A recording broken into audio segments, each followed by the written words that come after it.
আজকের ভিডিওটা বিশেষ করে অষ্টম শ্রেণীর জন্য। অষ্টম শ্রেণীর পাঠ্য বইতে আছে, বাংলা পাঠ্য বইতে পরবাসী কবিতাটি আছে।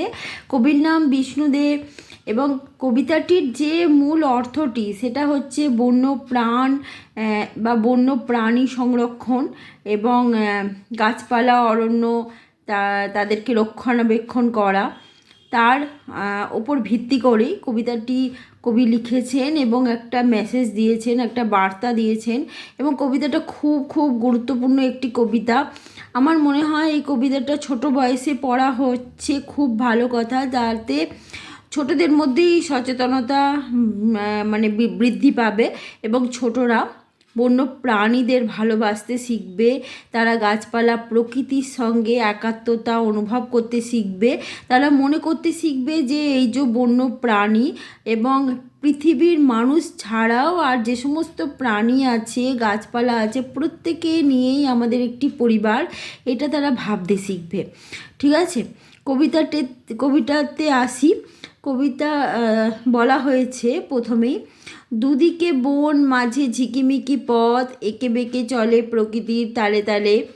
তাহলে কবিতায় কবি একটা কবিতার শব্দগুলোর মাধ্যমে একটা চিত্রপট এঁকেছেন, যেখানে আমরা দেখতে পাই দুদিকে বন আছে, মাঝে একটি ঝিকিমিকি আঁকাবাঁকা পথ আছে এবং সেটা প্রকৃতির তালে তালে চলছে, কোনো মনুষ্য সৃষ্ট পথ নয়। প্রকৃতি যেভাবে তৈরি করেছে সেই পথটি সেইভাবে তৈরি হয়েছে। রাতের আলোয় থেকে থেকে জলে চোখ। আমরা জানি যে বন্য প্রাণী রাতের বেলা তাদের চোখ জ্বলে এবং নেচে লাফ দেয় কচি কচি খরগোশ। ঠিক আছে, এবং বন্যরা বনে সুন্দর, শিশুরা মাতৃক করে। আমরা এটা পালামোর পথে সঞ্জীবচন্দ্র চট্টোপাধ্যায়ের রচনা থেকেই জানতে পারি। এবং নিটোল টিলার পলাশের ঝোপে দেখেছি হঠাৎ পুলকে বনময়ূরের কর্তক।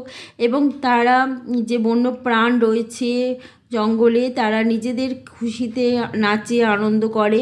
তাঁবুর ছায়ায় সোনালি রোদে সেতারে মিলিয়েছি তার সুষমা। ঠিক আছে, এবং এখানে তাঁবু করা হয়েছে এই কারণে, কারণ যারা বন পাহারা দিচ্ছে তারা তাঁবু করে সেখানে আছে এবং সেখানে যে সোনালি নদী সোনালি সেতারে সেখানে দেখতে পাচ্ছে ছায়ায় বসে যে নদী সোনালি, যে সূর্যের আলো পড়ে নদীর জল যে সোনালি আভা ধারণ করেছে এবং তাতে যে একটা তরঙ্গ খেলে যাচ্ছে, যেন মনে হচ্ছে সেই তরঙ্গ সোনালি রঙের খেলে গিয়ে একটা সুষমা মানে সুন্দর একটা রূপ পরিগ্রহ করেছে। চুপি চুপি আসে নদীর কিনারে জল খায়, শুনেছি সিন্ধু মুনির হরিণ আহ্বান। তাহলে চুপি চুপি নদীর কিনারে কে আসে? হরিণ আসে। ঠিক আছে, এবং সে এসে জল খায়। চিতা চলে গেল লুব্ধ হিংস্র ছন্দে। চিতার মধ্যে যে লোভী হিংস্র একটা ছন্দ রয়েছে সেটাও কিন্তু পরিস্ফুট হচ্ছে, সেটা প্রকাশিত হচ্ছে, কারণ তাদের হিংস্রতাই তাদের পরিচয়।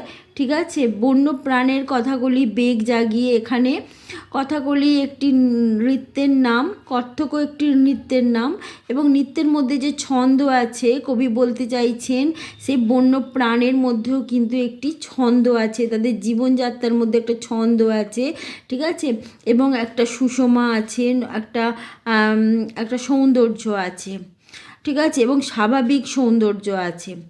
কোথায় সে বন, বসতিও কই বসেনি, শুধু প্রান্তর শুকনো হাওয়ার হাহাকার।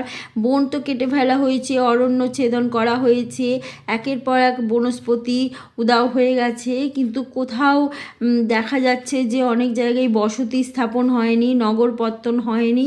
ঠিক আছে, শহরেরও শুরু হয়নি, কিন্তু দেখা যাচ্ছে মাইলের পর মাইল, কিলোমিটারের পর কিলোমিটার বন উদাও হয়ে গেছে এবং সেখানে শূন্যতার হাহাকার।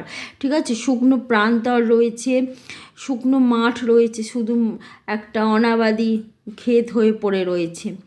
জঙ্গল সাফ, গ্রাম গাছে মোড়ে, শহরের পত্তন নেই। জঙ্গল তো পরিষ্কার করে ফেলা হয়েছে, জঙ্গলে একটাও লোভী যারা চোরা কারবারি তারা জঙ্গল কেটে সাফ করে দিচ্ছে। ঠিক আছে, গ্রামও মরে গেছে, বসতিও নেই, কারণ ওখানে রুজি রোজগারের ব্যবস্থা নেই। এই জন্য মানুষ ওখান থেকে উঠে গেছে। এবং কিন্তু শহরও তৈরি হয়নি। ময়ূর মরেছে পণ্যে, যারা চোরা কারবারি তারা ময়ূর শিকার করছে এবং তারা ময়ূর বিক্রি করে দিচ্ছে। ময়ূর কিন্তু কত সুন্দর একটা পাখি, দেখতে সুন্দর, আমরা দেখে খুবই মুগ্ধ হয়ে যাই। সেই ময়ূর কিন্তু পণ্যে বিক্রি হয়ে যাচ্ছে। কেন এই দেশে মানুষ মৌন, অসহায়, মানুষ অসহায়ের মতন মৌন হয়ে আছে, চুপ করে আছে, এত কিছু দেখেও তারা কিছু বলছে না, ঠিক আছে? এবং তারা এর প্রতিবাদ করছে না। কেন নদী গাছ পাহাড় এমন গৌণ? এগুলো নদী গাছ পাহাড় এতই কি তুচ্ছ, এতই কি মানে তার কোনো মূল্য নেই যে কেউ সেগুলোকে নষ্ট করতে পারে?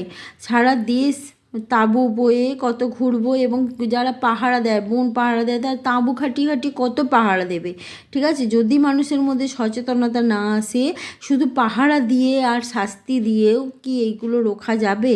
সেটাই কবির প্রশ্ন।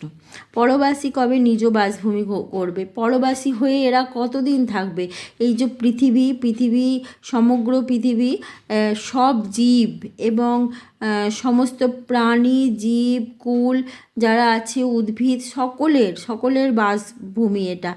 কিন্তু মানুষ এটা নিজেদের বাসভূমি করে একটা অধিকার করতে চায়, সব কিছুর ওপরে অধিকার করতে চায়। তারা মনে করে যে তারা নিজেরাই এখানে সর্বে নিজেরাই একমাত্র থাকতে পারে, কিন্তু তা কিন্তু নয়। প্রত্যেকটা জীবই এখানে সমানভাবে অধিকার আছে তাদের থাকার। এটাই এখানে কবিতার মূল বিষয়।